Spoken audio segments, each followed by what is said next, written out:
gamta turėtų galimybę tikriausiai labai gražiais ir labai nuostabiais žodžiais padėkotų mūsų gerbiamam merui už jos gražinimą, saugojimą, puoselėjimą. Dėkojame ir mes, traupiečiai, už žydintį traupį, už žydinčius anykščius, už jūsų begalinę meilę gamtai, už jūsų darbus. Tai vat daugelį kyla toks klausimas.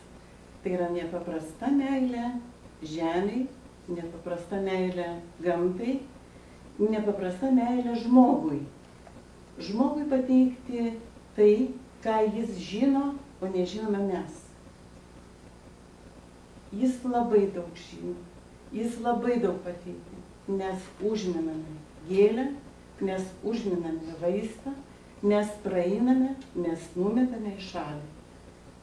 O jis į mūsų protus įdeda sąmoningą supratimą.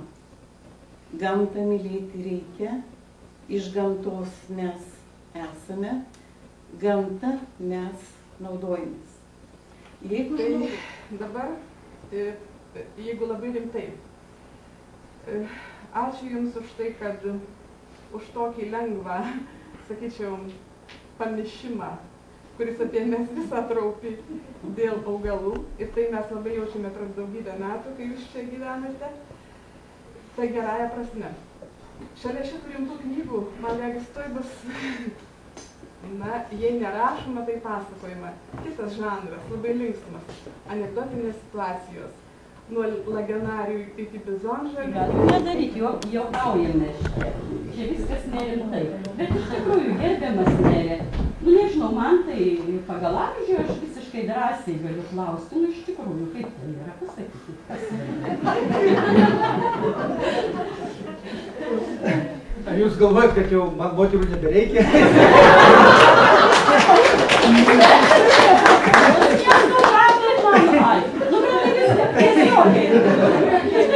Ne, iš tikrųjų sodas yra labai svarbu, bet nakvot, grįžt pas žmoną vis tik tai... Ne, bet grįžt, bet vis tiek, pirmoj vietoj sodas ar alyvė? Sode alyvė. Žodžiu, per dieną, kai tu persijungi ten daugybę nuo visokių problemų, ir aš dabar grįšiu ir aš dar po renginio dar turbūt tikrai nueisiu į sodą, paimsiu kastuvą į rankas.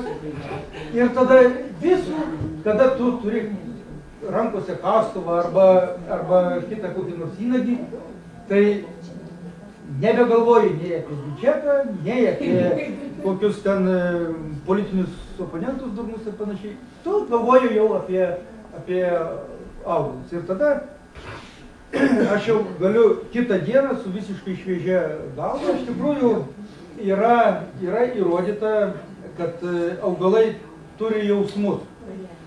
Kaip tie jausmai, kokia ten yra fiziologija, mokslas to dar nėra nustatęs, bet yra buvęs toks eksperimentas, kad prie fikusų prijungia oscilografus, žinot, kur nuo elektros, kaip pavyzdžiui, ir encefalogramą daro, galvos nuo elektros impulsų brėžė kreivį.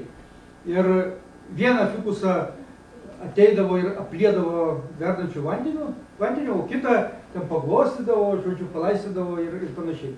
Ir tas fikusas, kurį apliedavo karštų vandeniu, jisai kreivė jo kildavo iš karto į viršų.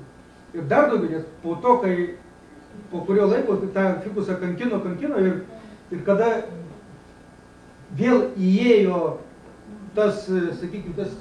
O šiaip aš girdėjau, kad jūs sakėt, kad eiti dar į daržą. Bet man atrodo, kad jūs nelabai tinkamai pasiruošęs darbui darže. Tai mes paprašysim jūsų nusirengti.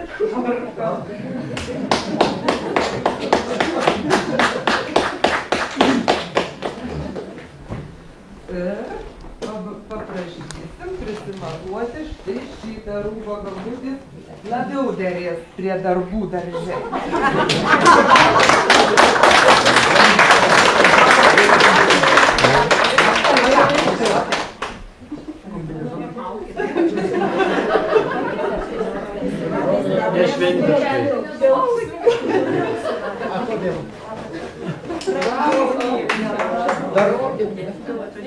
Nu, jeigu kas, tai mes bandysim taisyti, jeigu Taigi atsirėjimas, tai svetimus moterį dar ir aprinkit.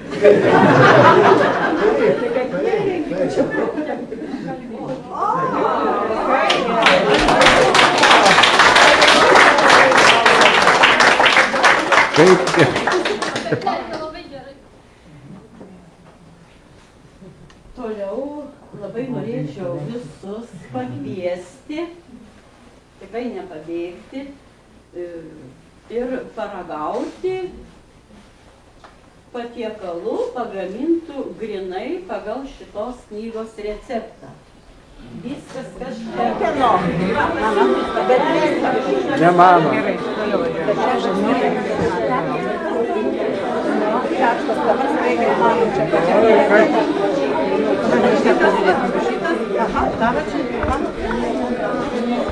Aš čia va pažįstu lašiniai. Tai koks čia augalas lašiniai? Aš lašinius pažįstu geriausiai.